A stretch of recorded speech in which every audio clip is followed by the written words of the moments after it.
বিসমিল্লাহির রহমানির রহিম।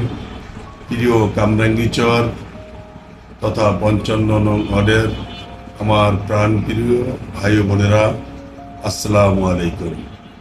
আমাদের সাবেক তিনবারের প্রধানমন্ত্রী দেশনেত্রী বেগম খালেদা জিয়া এবং আগামী দিনের রাষ্ট্রনায়ক জনাব তারেক রহমান এবং দীর্ঘ ১৭ বছর ধরে অন্যায়, অত্যাচার, মিথ্যা মামলায় নির্যাতিত হয়েছেন যে সকল বিএনপির পরিবার এবং ঢাকা ২ আসনের আমাদের প্রাণপ্রিয় নেতা, আগামী দিনের ধানের শীষের বিএনপির কান্ডারি ব্যারিস্টার ইরফান ইবনে আমান অমির পক্ষ থেকে কামরাঙ্গীচর তথা ৫৫ নং ওয়ার্ডের সর্বস্তরের জনগণকে জানায় পবিত্র ঈদুল আজহার অভিনন্দন এবং ঈদ মোবারক।